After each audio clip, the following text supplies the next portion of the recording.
Campaign 2018 is sponsored by Wisconsin Hospital Association, Wisconsin Counties Association, Wisconsin Realtors Association, Marshfield Clinic Health System, and Campaign 2018 partner Milwaukee Journal Sentinel.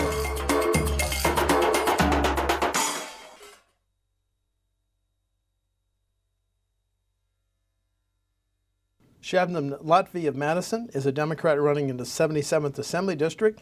The primary is August 14th. Shabnam, welcome to WisconsinEye.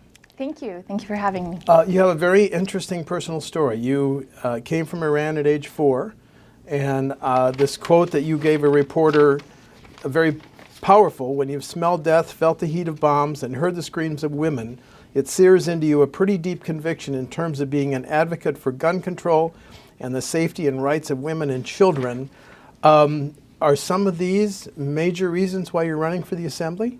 Yes, of course. So I was born in 1982. Iran and Iraq were at war. There was a revolutionary war. If you could leave during that time period, you would, and my parents did. And my entire childhood experiences were shaped by that.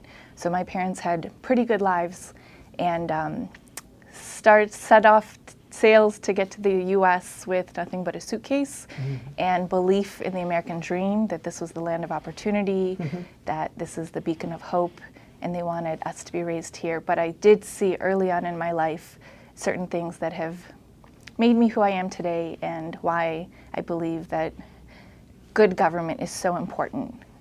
You went to the UW Law School. Now you practice immigration law in Madison. So any specific issue or issues that brought you forward to run in this election cycle? You mean as far as immigration goes? Nope, just general issues. I mean, when Donald Trump became president, within the first week, he signed an executive order that banned certain people from coming to the United States. Yes. And immediately there was a crisis in the community, and I had to act. So I created a group called Immigrants United and was able to bring 10,000 people together within less than a week. And we organized and we rallied and we helped each other find attorneys at different airports. This group has expanded, and now we have over 15,000 members. But it's this group, using this group is where I was able to get evidence to file a class action lawsuit against the Trump administration. Okay. And then after that, I had been showing up at rallies for climate change, for teachers, for gun safety, and funding for the UW. And somebody said to me, "You just keep showing up. You really need to think about your career and what you can offer our residents in Madison." So I set on this journey. There's nothing that I enjoy more, and there's no truer expression of who I am than fighting for people. Let's talk about some of those issues that you just outlined. What changes do we need in gun laws? I think we could certainly use a ban on assault weapons. I think we could easily have support for universal background checks to make sure that guns are not getting in the hands of people who shouldn't have them. There is broad public support regarding gun safety legislation, and it is terrible that the voices of the people are not being heard at the Capitol. On both sides of the aisle, there's support, and I think that we need somebody that can take that message and make it a reality, because people want somebody that's going to fight for them. It seems like that's not what's going on in our government right now. And you mentioned UW system. Let me ask the question this way. We're in the 6th year of a freeze on resident undergraduate tuition. Should that freeze continue to the 7th and 8th year? I think that we certainly need funding for the university and the extension. This university is a gem. It is a world-class institution, and it's terrible that we don't always recognize it. So I came to Madison because of this university, and my husband came to Madison from across the world because of this university. So in every shape or form, I can't imagine a better investment for the state of Wisconsin. every $1 investment that goes to the university, there's a $24 return on investment. It's not just an economic engine. It provides an enormous amount of research for agriculture, for hospitals, for healthcare, and so I certainly think I support funding for the university. On your Facebook campaign website, you also refer to a bloated and ineffective incarceration system. I think that means you don't think we need a new state prison, correct? I agree, yes. But what other changes beyond that, other than let's not build a new prison, excuse me? I think we should be putting an enormous amount of resources and investments to breaking the school to prison pipeline. How do we live in a society where in some regard you're making criminals and then punishing them? We should be helping people at the very early stages of life and getting them on the right track, and there's not enough resources being put to keep people out of jail. And so I think that we shouldn't be, it's a question of where your values are. Mm-hmm. So we live in a society now where my understanding is that over $30,000 per year is spent on each individual incarcerated, but we're spending $11,000 a year on each student. Where are our priorities? Well, which gets us into the area of state aid for public schools, K-12. This budget includes an increase in state funding for public schools. Do we need even more, significantly more spent in terms of state aid for public schools in Wisconsin? I would support that. Yes, as you mentioned, we certainly need funding for our public schools and our teachers, but we want to make sure that our children can thrive both in and outside of the classroom, and that we're putting in that kind of an investment. We need nurses, we need counselors, we need resources for special education, and especially now where, while I support gun safety legislation, in and of itself, completely by itself, it's not the all-end be-all answer. So it's a step in the right direction, but we want to make sure that that one kid who's alone and is not getting attention is taken care of, and that we have counselors and resources and nurses to be there and notice things early on so that tragedy doesn't occur again. If we have to spend hundreds of millions more, if we should spend hundreds of millions more in public schools, where would you get the additional money? Have you thought of any sources of revenue? I mean, I don't understand why we always have money for wars and we have money in other areas. I think that where there's a will, there's a way, and if it's our priority, we're going to make it happen. The choice program, the voucher program, has grown from Milwaukee to Racine to statewide.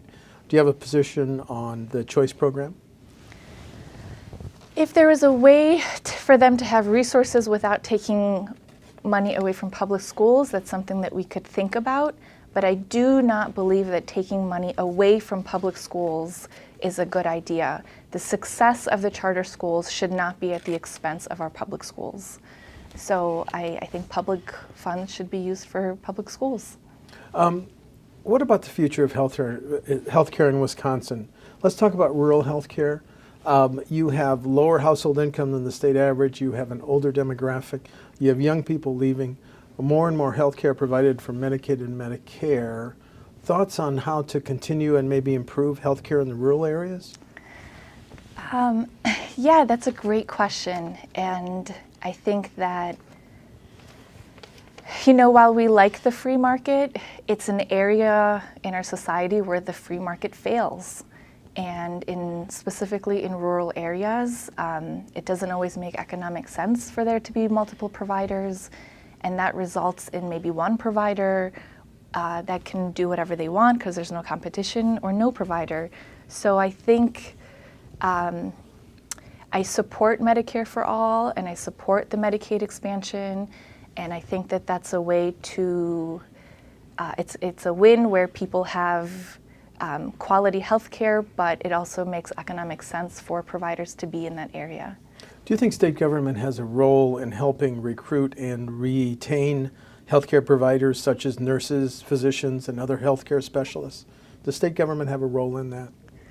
I think that the state government can certainly provide incentives to make sure that people are getting the services that they need. So yeah. There's a question with local governments. Local governments have lived with levy limits, which restrict their ability to raise property taxes since 2006. Some local officials say this is really hurting our ability to provide local services. Is it time to loosen levy limits or get rid of them, please? I mean, that's an issue. It's a very interesting question, and I think it's a complex problem. If we have a state government that wants to reduce taxes, then it puts a lot of pressure on the local governments to provide the important services that they're offering. And if they're not able to do that, it's kind of hamstrings their ability to do their job. And so I think that it's an area with a complex answer. There's an impasse, a gridlock in the Capitol over how to pay for highways and bridges. How would you pay for our highway and bridge future? We always find a way to pay for the things that matter to us. And our highways and transportation systems are crumbling.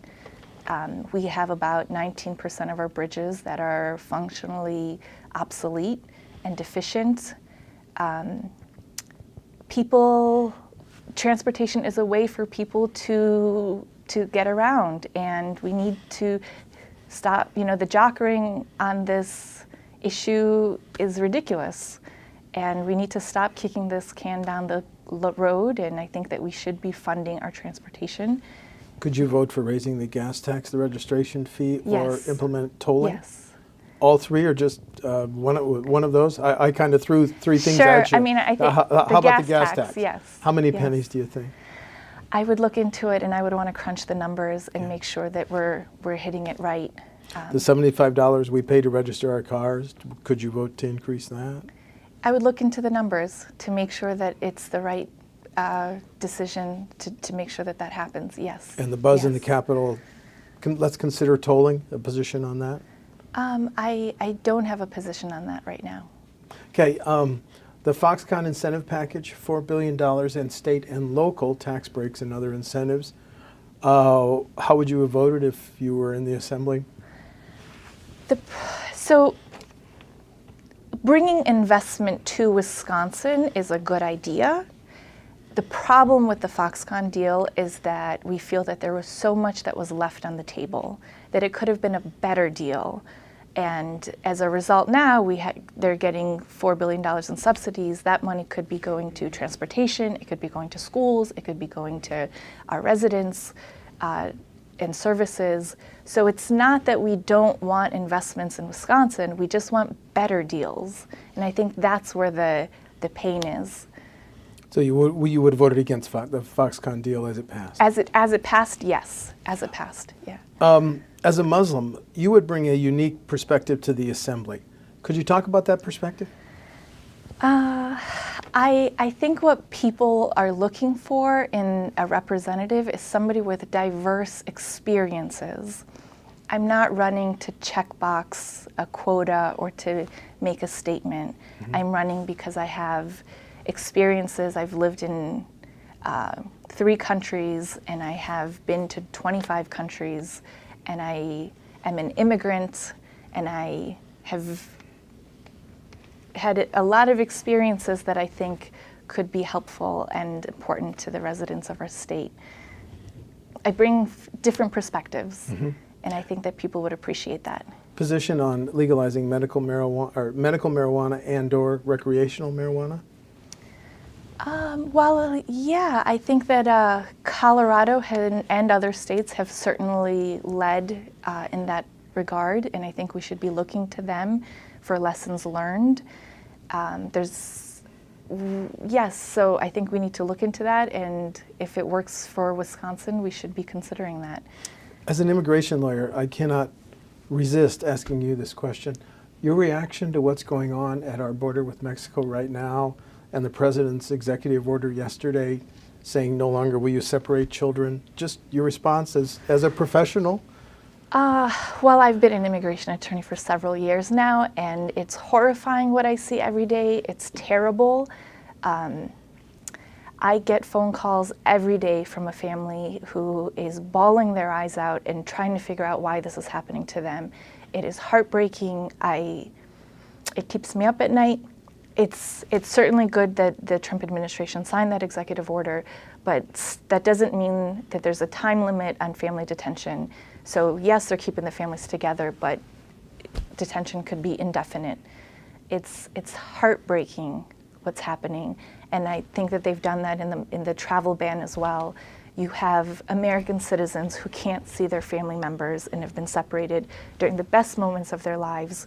You have investors, people who have invested $500,000 in our economy, and Milwaukee specifically, who have been denied the opportunity to come to the U.S. We have people who have waited in line and followed every single law and paid all the filing fees and have zero criminal record. Some of these guys have waited 14, 15 years of their lives, but to see the administration just take that away from them out of nowhere is difficult. If you were in the Assembly, is there one bill that you would introduce to try to make a change in the whole area, or is it just national policy and one member of the Assembly or one house of our legislature couldn't do very much?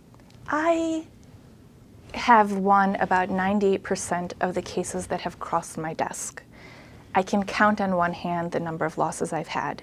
And the reason I've been able to be successful is that we work incredibly hard to make sure that we've covered an issue from all bases, that we've got the right wording and the right context and the right tone and the right arguments and preparing for counter arguments to make sure that what we present forward is the best that it could be, and that there was nothing left on the table, that I fought for this person and to the best of my ability. And I wouldn't quickly say, here's a bill, this is what I'm interested in. Mm-hmm. I would talk to experts, I would talk to people on the ground, I would try to get a 360-degree perspective on an issue, look at all the counter actions that could result from this kind of bill to make sure that I'm making the right decisions. So that's the way I am as a person, that's the way I am in my practice, that's the way I treat my clients, is don't just jump in there, get a full idea of what's going on, and so.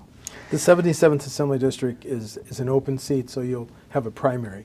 Do you want to talk about your differences with your primary opponents on August 14th? I am not a career politician. I think we need new leadership, and we need new people in office, and that the people are hungry for change. I am an attorney, and I have worked with people from every socioeconomic background, from every race, every religion, and I have a proven track record of fighting for people.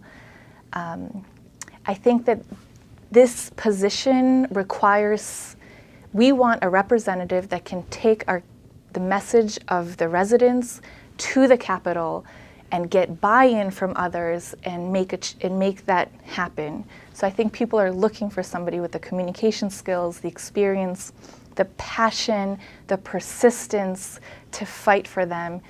And I think I wouldn't be in this race if I didn't believe 100% without any doubt that I could be their champion and I could make them proud. Thank you. Shabnam Lotfi of Madison is a Democratic candidate in the 77th Assembly District. The primary is August 14th. Thank you so much for talking to WisconsinEye. Thank you for your time. Thank you. Thank you for having me.